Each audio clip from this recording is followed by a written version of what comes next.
Esto es Foto Hobby, un espacio dedicado a la fotografía. Platicamos sobre géneros, técnicas y experiencias desde la perspectiva de un fotógrafo aficionado. Acompáñenme.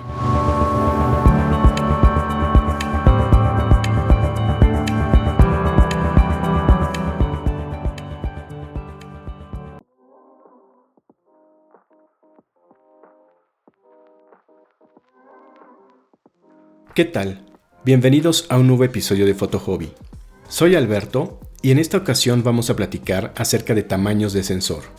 En el mercado hay diferentes tamaños de sensor en función del dispositivo al cual vayan dirigidos, desde los sensores más pequeños para las cámaras de los teléfonos celulares, pasando por los drones, hasta las cámaras de lentes intercambiables. Y este es el sector del cual vamos a hablar, en el cual existen 4 tamaños de sensor, que del más pequeño al más grande son el 4 tercios, el APS-C, el full frame y el formato medio, los cuales son comercializados por diversas marcas. Ahora, ¿en qué impacta el tamaño del sensor de una cámara? Sin entrar en tecnicismos, básicamente en lo siguiente. Lo primero es el ángulo de visión.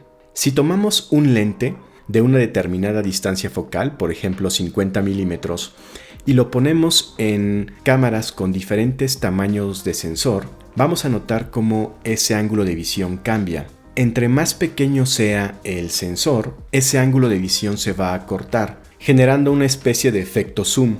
Entre más grande sea el sensor, el ángulo de visión se va a ampliar. Y esto se debe sencillamente a que entre más pequeño sea un sensor, su superficie va a cubrir menos área de la que proyecta ese lente sobre el sensor. Ahora, para conocer estas variaciones en cuanto al ángulo de visión, se recurre a lo que se conoce como el factor de recorte, que está relacionado con cuán más pequeño es un sensor en comparación con otro tomado como referencia. En este sentido, el factor de recorte de un sensor APS-C respecto de uno full frame es 1.5, mientras que en el caso de un 4 tercios es 2. Y en el caso de los sensores de formato medio, hay diferentes tamaños de formato medio, pero es menor que 1 debido a que es más grande que el full frame y es alrededor de 0.7.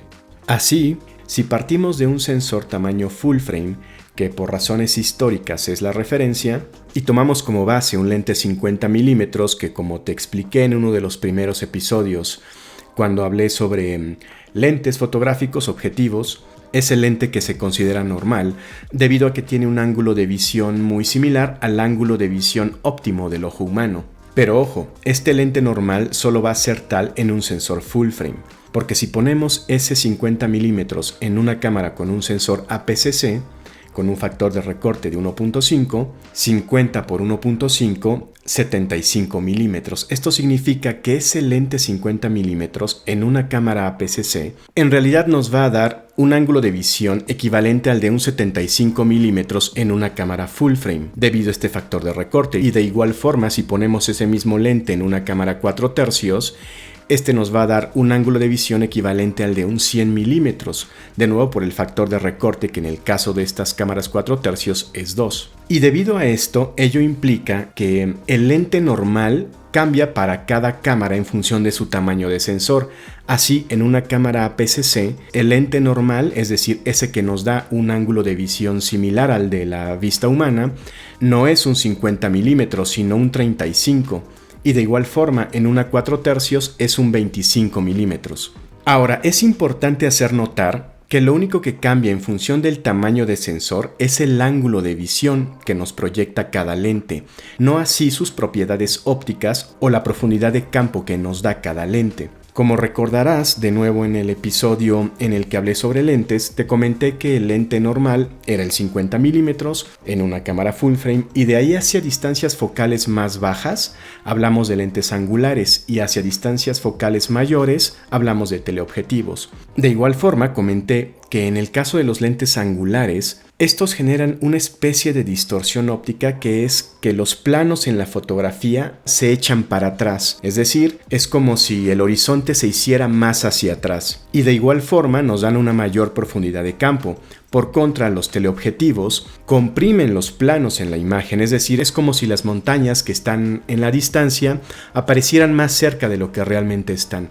y adicionalmente nos dan una menor profundidad de campo. Ahora, como te comento, estas propiedades ópticas de los lentes se mantienen, solo cambia el ángulo de visión. En este sentido, a pesar de que en una cámara APS-C el lente normal es un 35 milímetros, en realidad este es un angular, por lo que va a ampliar los planos en la imagen y va a generar una mayor profundidad de campo que un 50 milímetros. Y de igual forma, si le ponemos un 50 milímetros a una cámara con un sensor 4 tercios, que debido al factor de recorte, como te comento, en realidad va a tener un ángulo de visión de un 100 milímetros, en realidad sigue siendo un 50 milímetros, no se convierte en un 100 milímetros, por lo que no esperemos que ese lente tenga una compresión de planos o una menor profundidad de campo tal como lo haría un auténtico 100 milímetros. Eso en cuanto al ángulo de visión. Ahora hablemos acerca de la resolución.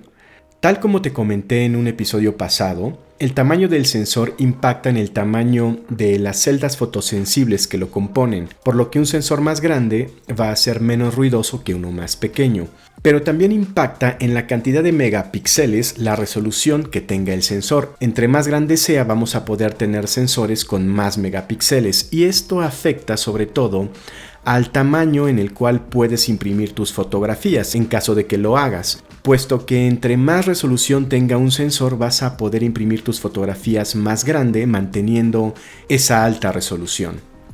Ahora, ¿qué opciones nos ofrece el mercado y cuáles son las características específicas ya de cada cámara en función de su tamaño de sensor? Pues en el caso de las cámaras de formato 4 tercios, estas primordialmente son comercializadas por dos marcas, Lumix y Olympus, y tienen la característica de que debido a su tamaño pequeño de sensor, son cámaras y lentes relativamente pequeños y por lo mismo muy transportables, así que estas características pueden ser de mucha utilidad dependiendo de tus preferencias. Sin embargo, por alguna razón que desconozco, este formato no es tan popular, por lo que, como te digo, no está comercializado por muchas marcas. Enseguida tenemos las cámaras APS-C, las cuales están comercializadas por varias marcas como Nikon, Canon, Sony, Fuji, y este formato ha sido tradicionalmente dirigido hacia el mercado amateur, hacia aficionados, por lo que nos ofrecen cámaras y lentes relativamente económicos, por lo que suelen ser el formato por el que todo mundo empezamos, debido, como te digo, sobre todo a su precio. Por otra parte están las cámaras full frame, que también están comercializadas por Nikon, Canon y Sony primordialmente, pero en este caso, por razones históricas también, como te digo, este es el formato preferido por los profesionales, por lo que aquí las marcas es donde ofrecen sus mejores equipos, los mejores lentes, pero también los precios más elevados. Ahora, también considera que hay algunas marcas que ofrecen tanto cámaras APS-C como full frame con la misma montura, es decir, con la misma forma de conectar lente y cámara. Y en este caso es posible conectarle un lente full frame a una cámara APS-C y viceversa. Sin embargo, las propias marcas hacen ciertas diferencias y comercializan lentes específicos para cámaras full frame y otros específicos para sus modelos APS-C, los cuales están optimizados para ese tamaño más pequeño de sensor y por lo mismo tienen un menor precio. Y finalmente está el caso de las cámaras de formato medio, las cuales están comercializadas por Hasselblad, Phase One y Fuji. Sin embargo, en este caso, debido a sus altísimos precios, estas cámaras son más de nicho y adicionalmente, debido a que tienen una enorme resolución, suelen ser cámaras lentas, por lo que se suelen reservar sobre todo para fotografía de estudio. Pero ya te digo, debido a sus altos precios, son pocos los fotógrafos que trabajan con ellas.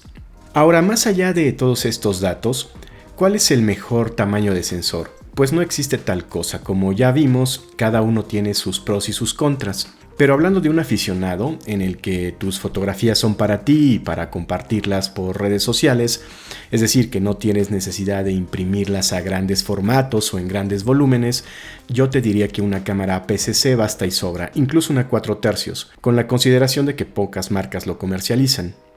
Y finalmente, no nos quedemos con la idea de que hay formatos profesionales y no profesionales, por lo que te vas a encontrar fotógrafos trabajando con 4/3, APS-C, en fin. Es decir, el profesionalismo de un fotógrafo lo determina la calidad de su trabajo fotográfico, su experiencia, su creatividad, etc. Por lo que esto del formato con el cual trabaje tiene que ver más con sus propias preferencias y con que satisfaga sus necesidades y las de sus clientes.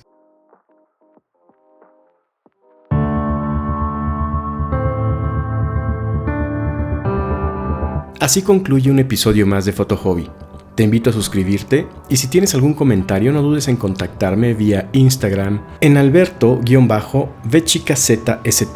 Nos escuchamos.